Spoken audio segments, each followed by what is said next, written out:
Mythological history usually follows a rigid script. Gods are the guardians of order, and demons are the agents of chaos.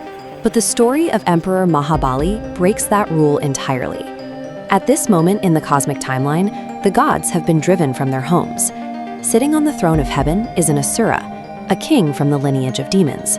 But the data of his reign doesn't match the label. Instead of an empire of darkness, Mahabali oversaw a society of total equilibrium. Look at these metrics. Poverty and hunger were non-existent, and injustice was successfully engineered out of the three worlds. His subjects followed him not because they were afraid, but because he was the most radical philanthropist the universe had ever seen.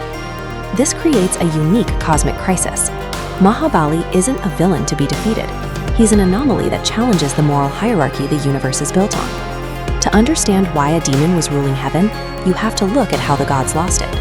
Indra, the king of the gods, murdered Mahabali's father, Virochana, purely through deceit, striking him down while he was performing an act of hospitality. Fueled by a sense of righteous grief and brought back to life by the sage Shukracharya, Mahabali launched a counteroffensive that dismantled the heavenly armies.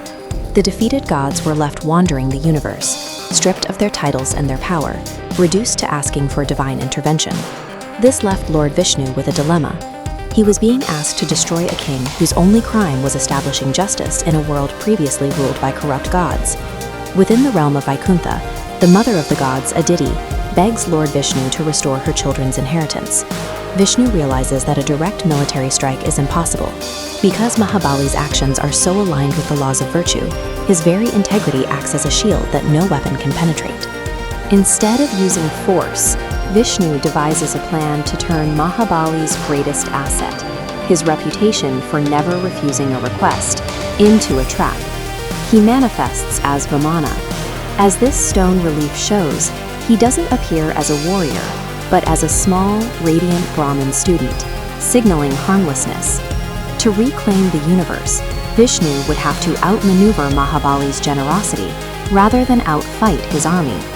The confrontation happens at Mahabali's 100 Ashwamedha Yagna. This is a massive fire ritual designed to cement his cosmic rule as a permanent state.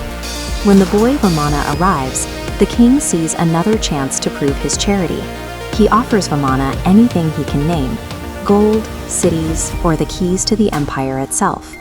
Vamana asks for something that seems trivial, only as much land as he can cover in 3 of his own small steps. His guru, Shukracharya, realizes it's a trick. He warns Mahabali that this boy is Vishnu in disguise, and that giving him anything will lead to his total ruin. Mahabali listens and does the unthinkable. He smiles. He recognizes that the creator of the universe has come as a guest to his door, and he decides that his promise is worth more than his throne. By refusing to break his word, even to save his kingdom, Mahabali chooses the role of a devotee over the role of a conqueror. As the water touches the Vamana's hand, he begins to surge upward. He expands until his head passes the clouds and his shoulders reach the stars. In a single step, he covers the entire earth. In his second, he claims the whole of heaven. The empire is gone. There is no physical space left in the universe for a third step, and Vamana asks the king where he should place his foot. Mahabali realizes he is the only thing he has left to give. He bows his head, offering himself as the landing point for the third step. This wasn't a punishment for a crime. It was a test to see if Mahabali could let go of the last thing a great king owns, the pride of being the one who gives. Vishnu accepts the surrender. Instead of destroying him, he makes Mahabali the ruler of Patala, the underworld.